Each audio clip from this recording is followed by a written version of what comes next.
Isang araw, may isang little student na nagngangalang Angel. Siya ay kilala bilang isang mabait, matalino at makadiyos na dalaga. Maraming humahanga sa kanya sa kanilang klase.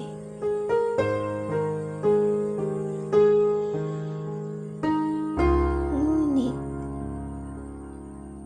hindi alam ng lahat, siya ay napapagod na at nawawalan na ng pag-asa.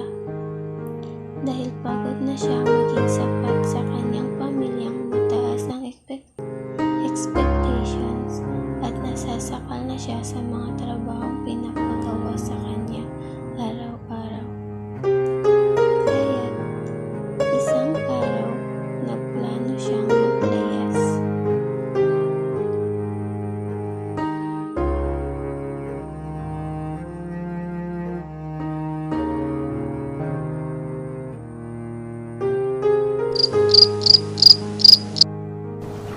Habang siya ay naglalakad, nagpit ang kanyang mga gamit. Meron siyang naglagang lalaki. Ang kanyang kababatang kaibigan na si Mike.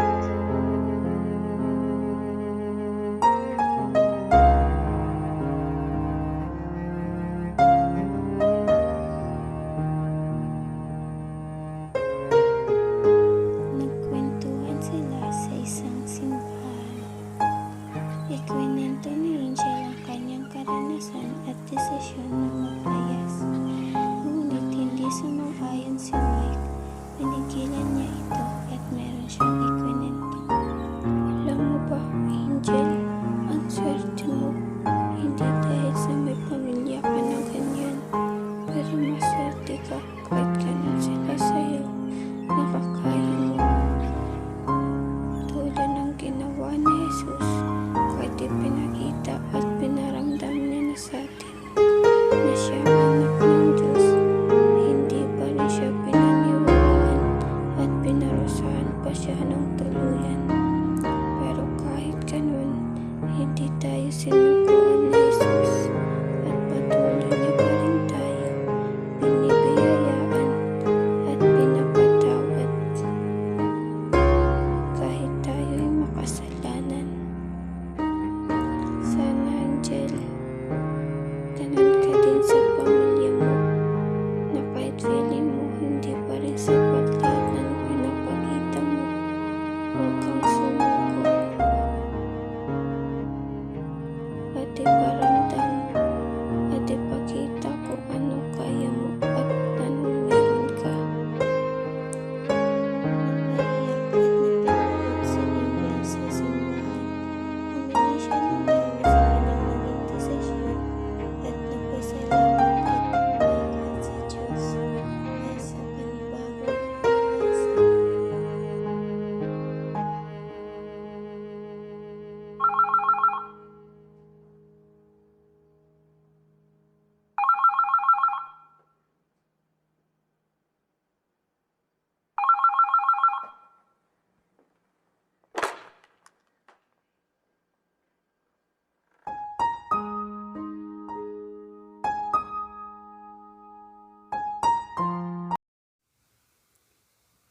Palustino. Yana, kilala at palo nga usa nga mahimyang nga lugar. Pero ang una nga panahon, waray pa adto ngaranan palo ngan usa pa adto nga masamok nga lugar. Damo nagpaparagtayay, damo nangangawa, ngan damo pa nga diri maupay nga nahihinabo. Waray nangunguna, ngan waray nasunod. Ira-ira kinabuhi lang ang kinpapakialaman. Pero may titigdala nga umabot nga tao. Ang ngaran ni niya kay Palustino. Uutan, kusog, makarita pakikaway ngan balto kini niya. Gamit inin nga iya mga kinaiya, kinpirdi niya ang iya mga nakalaban. Tungod iya pini, nadarahira ang sumunod ira iya. Nagpadayo ni Palustino hasta nga naimod na lang iya mga nakalaban. At kinatapusan, nagdarang nga tao na sunod nga iya. Daha iya pangunguna, naging rito ngan pangtugan na ni Rabungto. Tungod nga umayon gud hirakan Palestino, ngaranan nira ang lugar na iyangaran. Padayon ni hasta yan nga kinaadlawon, di ka nga Palestino naging palus, hasta nga naging palo na lang.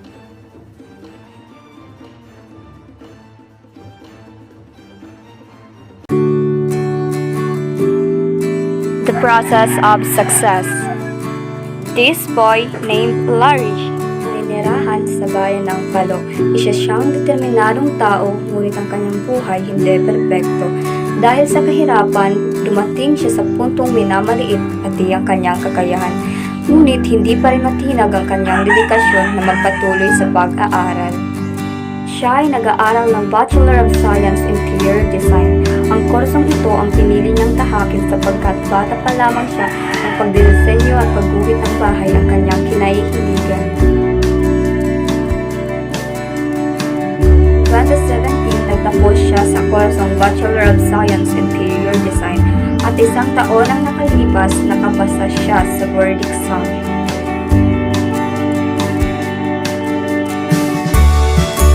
Even if he's a licensed interior designer, unluckily he was rejected by the 3 companies he had applied. He decided to work abroad. Doon siya nagtrabaho ng 5 taon.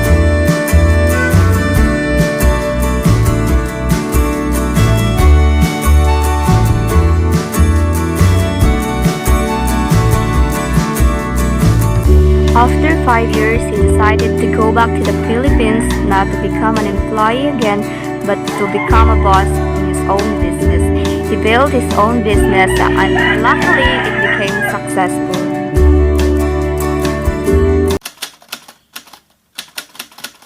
There was a girl named Sammy Choi. She's 20 years old and she has a boyfriend named Kent Lee. Nagsimula ang love story nila when they met in Palo noong December 25, 2017. The family of the boy traveled to Palo to see the beauty of Palo.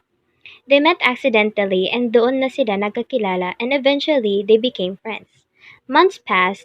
Kent asked Sammy if he can court her and Sammy said yes. Isang buwan ay lumipas at sa wakas binigay na ni Sammy ang kanyang matamis na oo. Today is our 5th anniversary. We're having a dinner on our favorite restaurant here in Palo, which is True Love. But I'm thinking this is not just an ordinary dinner. He's acting weird since yesterday. I'm in the restaurant and someone approached me. I think he's the owner of this restaurant. Are you Miss Sammy Choi? He asked me. Yes, I smiled to him. This way, ma'am. Mr. Kent Lee is waiting for you. I followed him and I saw my boyfriend sitting comfortably. He looks great in a tuxedo. When he saw me, he quickly approached me and kissed my forehead. You look gorgeous today, my lady. Thank you. I smiled to him and he guided me to sit. He said something to the owner of the restaurant and he looked at me and smiled. The food were served and we talked while we ate. After eating, the crew gave my boyfriend a small box. I think this is it, I thought to myself. He took my hand and gave me the small box. I opened the box slowly and saw a cupcake. Not gonna lie, I was a bit disappointed. I thought he was gonna be proposing to me. I didn't want to seem assuming, so I ate the cupcake. But suddenly, I felt something in it. It felt like a ring. I took it out. It was a pretty, elegant silver ring. I love it, I said with the widest smile and tears in my eyes. He smiled and took the ring and knelt and said, Miss Sammy Kim, will you be my Mrs. Sammy Lee? He asked. Yes, of course.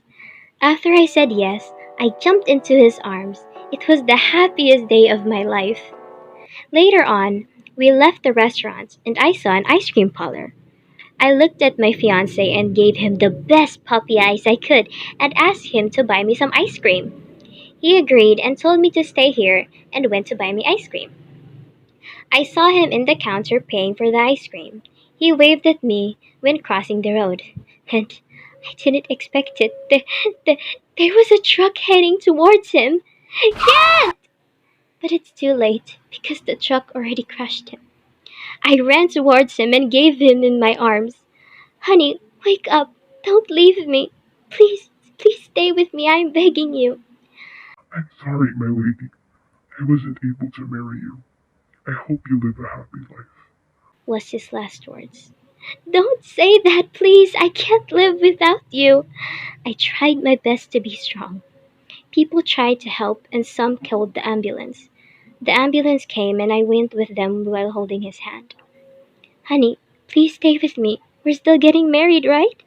We still have plans together, right? I said while sobbing. Time of death, 9:45 p.m. Cause of death, cardiac arrest. The nurse said. I felt my heart drop to my stomach. I didn't want to believe it. Kent is dead. I'm at the grave of my beloved fiance. My heart is shattered into pieces. My life will never be the same again. The happiest day of my life turned to the worst. My, you look so handsome in a tux, honey. You're so unfair, you know. I hope you're doing okay up there. Don't worry, you will always be part of my prayers. Keep watching over me, okay? I promise to achieve all of our plans. I love you yesterday and tomorrow.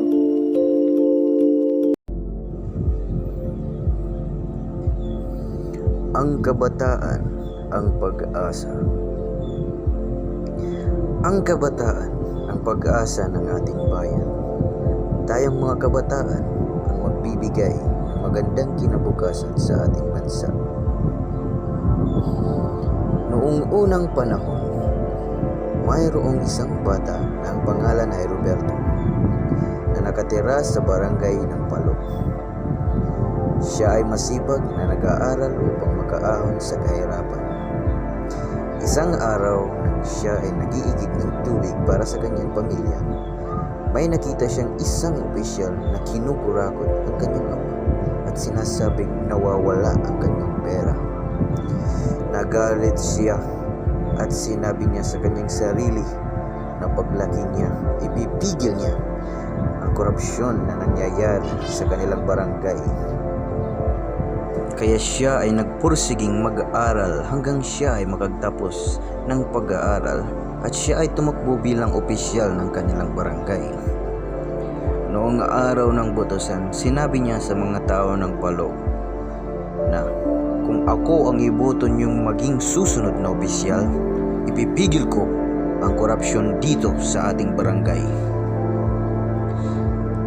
Dahil dito, siya ay nanalo at hanggang ngayon walang kahit na anong korupsyon ang nangyayari sa barangay ng Palo.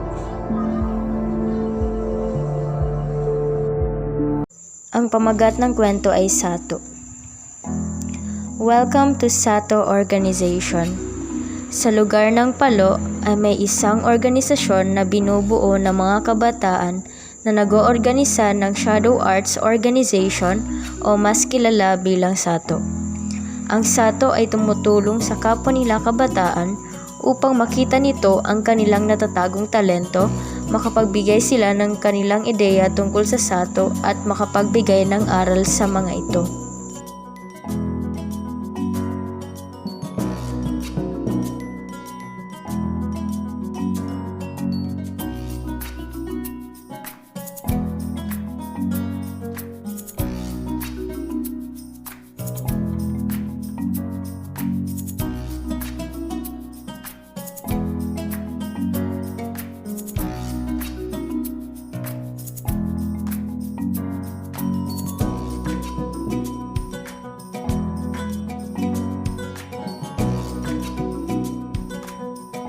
Ako nga pala si Jerome, isa akong miyembro ng Sato Organization. Ikinagagalak namin na sasali ka sa aming organisasyon. Ikinagagalak ko rin na makasali sa inyong organisasyon.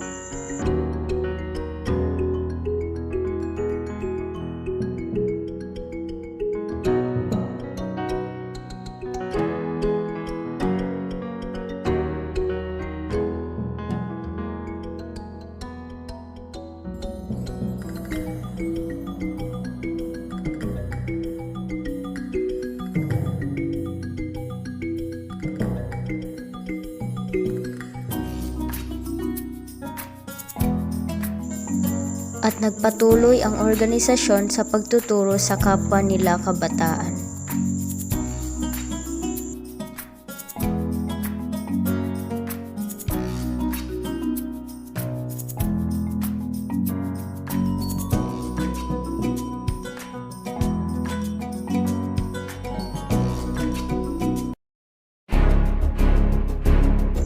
Subalit, isang pagsubok ang dumating sa mga kabataan na nagpabago ng kanilang kinagawian.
Ipinag-iingat ang lahat at magsuot ng face mask at face shield sa tuwing lalabas.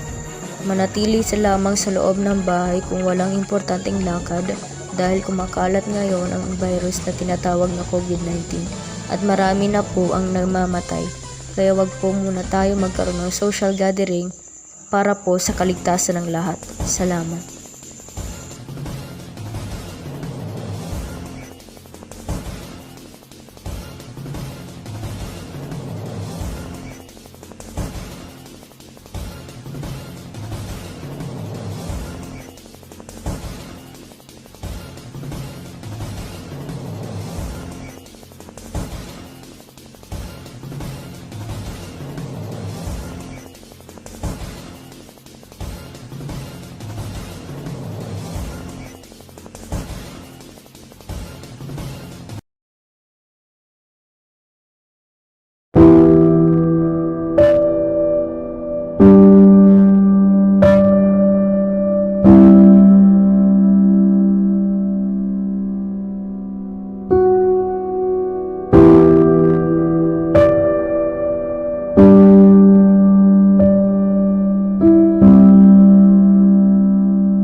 Sinubok nito ang kanilang kakayahan na harapin ang tinatawag na new normal.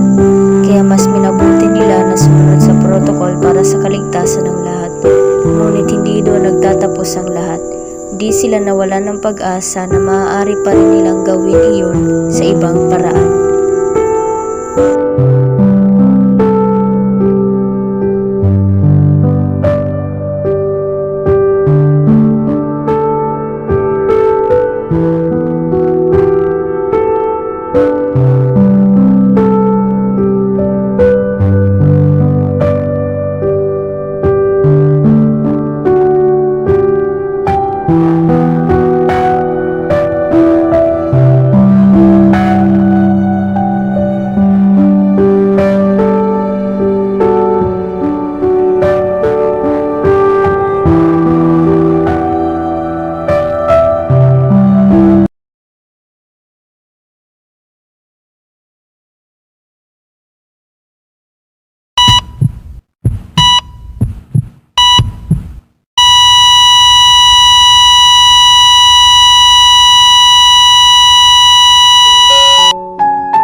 bawat isa sa kanila ay nanalig at nagtiwala sa Panginoon na sila'y gabayan upang may pagpatuloy nila ang organisasyon.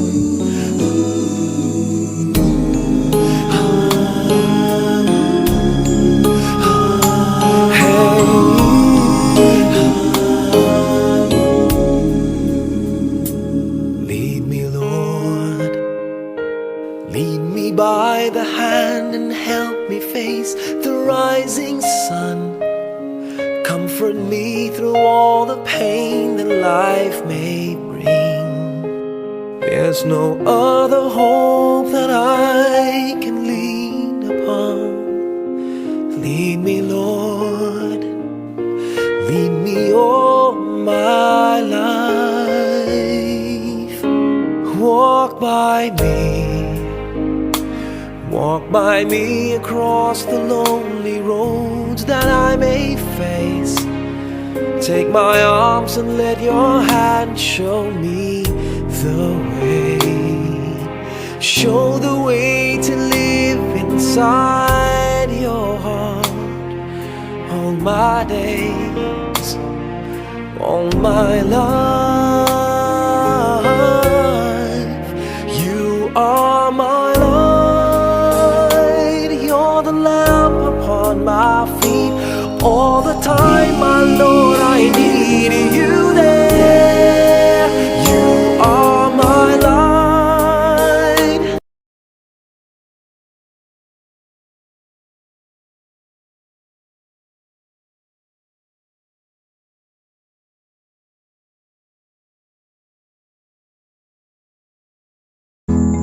Hanggang sa isang araw, nakaisip ng paraan si Jerome. Gumamit sila ng social media, Google Meet, Messenger upang magkaroon sila ng komunikasyon sa bawat isa at may pagpatuloy ang organisasyong kanilang binuo. Lumipas ang mga araw, yun ang ginamit nila upang makatulong sa kapwa kabataan at patuloy pa rin sila sa kanilang pananalangin na maging maayos ang lahat at mawala na ang pandemya.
Maganda, maputi, mahaba ang buhok, matangkad at sexy. Ang gusto kong maging ako dahil kabaliktaran ako sa mga nabanggit ko.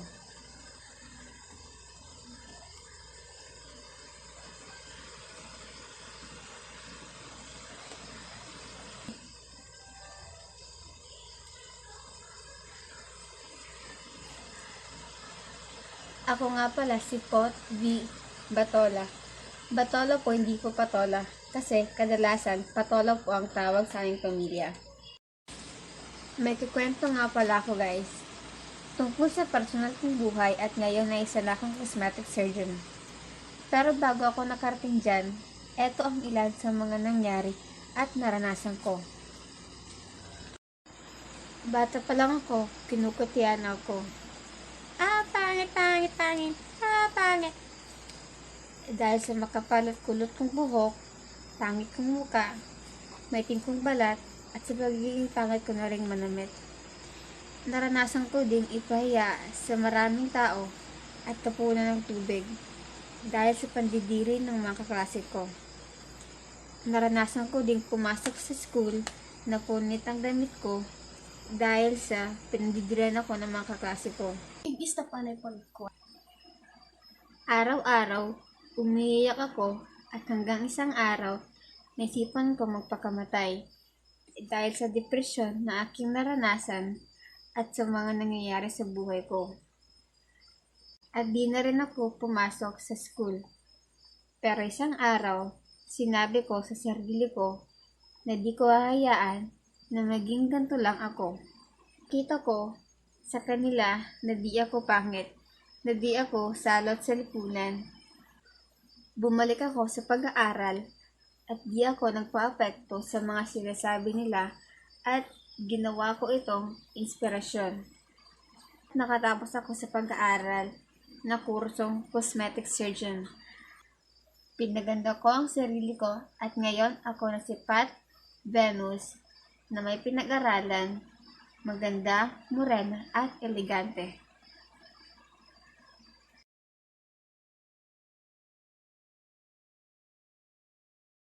From Hope to Nope. Ito ang kwento ng isang babae na nakatira sa isang maliit na probinsya na nagngangalan ng Samantha.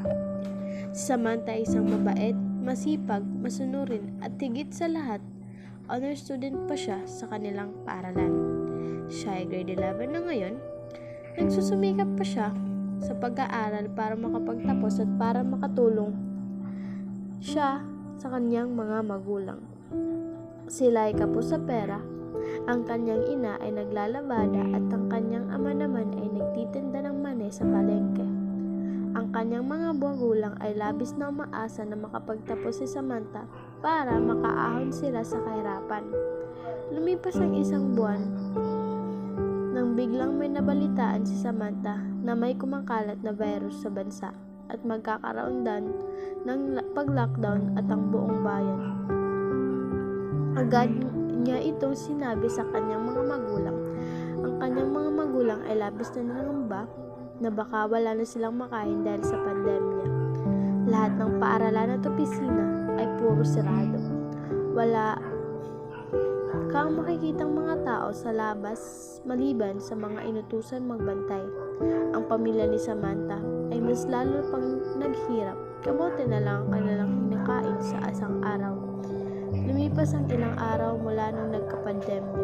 Buti na lang at may namimigay ng relief goods sa barangay hall. Agad ditong pumunta ang kanyang ama para kumuha ng relief goods. Labis ang kanilang pasasalamat dahil makakain na sila ng kanin. Pero si Samantha ay nalulungkot pa din dahil sa natatakot na baka hindi na siya makapagtapos sa pag-aaral dahil sa pandemya. Habang tumatagal ang pandemya, nagsagawa ang DepEd ng isang online learning at modular activities. Ngunit si Samantha ay nangangamba pa rin dahil sa kapos sila at wala silang pangbili ng cellphone para sa kanyang online learning. Buti na lang at may extra cellphone ng kanyang pinsan at pinahiram niya ito kay Samantha. Sumapit ang ilang buwan, nagsimula na ang kanilang online learnings at modular activities. Si Samantha ay bigla na shock sa dami ng kanyang mga module na binigay sa kanya. Hindi ito nagpataranta at ginamit niya ang kanyang katalinuhan. Wala na siyang ibang maisip kundi ang makapagtapos. Ang araw na nang pasahan ng card para ipakita sa mga magulang ng mga estudyante. Pumunta sa paaralan ang mga magulang ni Samantha para tignan ang kanyang card. Bigla itong namulat ang mga mata sa galit dahil maliliit ang mga grades sa Samantha. Pag-uwi ng mga magulang ni Samantha, hindi na nagdalang isip at kanyang mga magulang na magsalita ng masasama para kay Samantha. Galit na galit ang kanyang mga magulang dahil sila ay umaasa na ng sobra kay Samantha. Si Samantha ay di na din napigilang sumigaw at sabay sampal ng malakas ng kanyang ama. Tumakbo palabas si Samantha at di na bumalik pa. Hinanap siya ng kanyang mga magulang dahil ilang araw nang hindi umuwi. Nang biglang may nakita sa post sa Facebook ang pinsan ni Samantha na may nagpakamatay sa kanilang barangay na babae sa may abandonadong bahay malapit sa tinitirhan ni Samantha.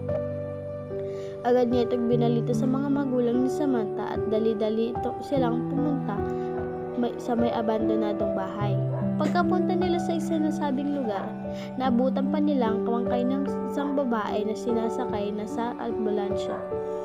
Tinanggal nila ang kumot na nakabalot sa bangkay at biglang humagulgol sa hiyak ang ina ni Samantha. Dahil ang babaeng sinasabi na nagpamamatay ay si Samantha na pala. Nagdabog ang ama ni Samantha sa galit na para bang sinisisi niya ang lahat sa sarili niya kung bakit nangyari ito sa kanyang anak na si Samantha. Lumipas na ang isang araw. Nagpunta sa burol ni Samantha ang kanyang best friend na si Valerie. Kinausap ni Valerie ang mga magulang ni Samantha. Humagulgol naman sa iyak ang ina ni Samantha nang malaman niya ang totoo. Nung araw ng pinagalitan ni si Samantha ng kanyang mga magulang, nagpunta siya sa bahay ng kanyang best friend at doon muna siya pansamantala. Ikwinento ni Samantha na may kasamang pag-iyak kung bakit siya umalis sa kanila. At ikwinento din niya kung bakit bagsak ang kanyang mga grado. Kaya pala maliit ang kanyang mga grado dahil sa dami ng kanyang module, kung yung iba naman hindi na napapasa dahil sa kakulangan ng oras. Minsan din hindi niya na nakaka-attend ng kanyang online learning dahil hindi sa kailangan ng oras at walang internet. Dahil sa maliliit ang mga grades ni Samantha ay bigla siyang nagkaroon ng depression dahil sa bigyo ang kanyang mga magulang na labis na umaasa sa kanya. Nang dahil sa pandemya, marami ngayong mga bata ang nagpapakamatay dahil lang sa isang problema. Ang moral lesson dito ay huwag nating sayangin ang buhay na ibinigay sa atin ng may kapal ng dahil lang sa isang problema.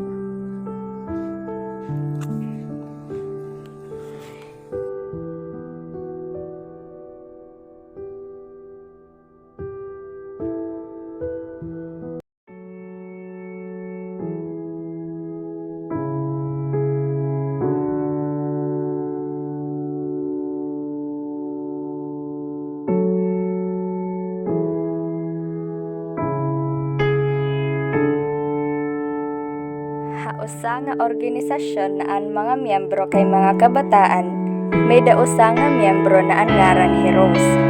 Heroes kay aktibo ang mga aktibidad na gino-offerhan era barangay, ang barangay Limo. Duro hiyahin ka mabuliganon ha iya mga igkasi miyembro ngan ka barangay. Lumabay ang pira ka bulan, nakilala niya hi Maria, na iya classmate. Tungod kan Maria, nag-iba ang pamatasan ni Rose. Diri na hiya sugadhan una na aktibo ngan mabuliganon ha iya ka barangay. Hiros ngan hi Maria intermila mag-upod habis diin na mga larakton, ngan nangalimtan na ni Rose ang iya mga responsibilidad, mapa-eskwelahan man ngan mapabarangay.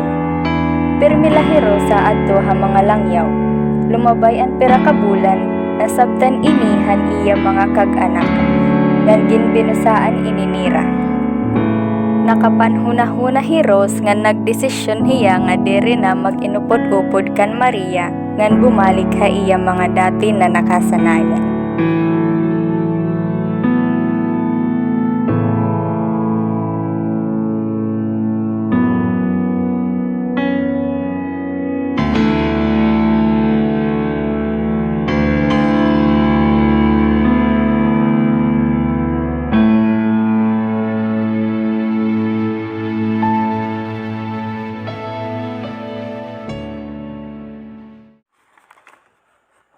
May usa na tawo nga adik.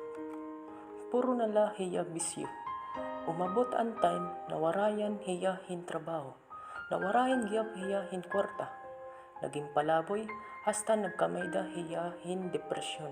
Pamaagi inil nga pandemya na COVID-19. Waray na niya maharanian hasta may nakakita ha iya na tawo nga naluoya iya gimbuligan inihiya nga tawo. Ang tao na bumuliga iya usa nga Kristiyano.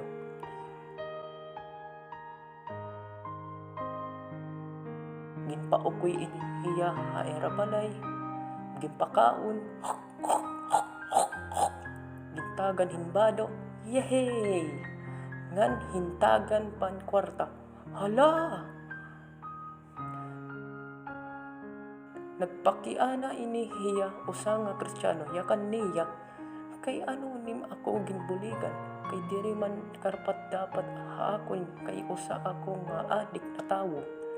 Hanbaton liwat han Kristiyano kay higugmahom ka han Ginoo bisan sugad man imo pagkatawo ngan maaram ako na may dapa chance na magbag-o ka yakam pa man ha Biblia John 3:16 sapagkat gayon lamang ang pag-ibig ng Diyos sa katauhan kaya't ibinigay niya ang kanyang kaisang-isang anak upang ang sino man sumampalataya sa kanya ay hindi mapahamak kundi magkaroon ng buhay na walang hanggan.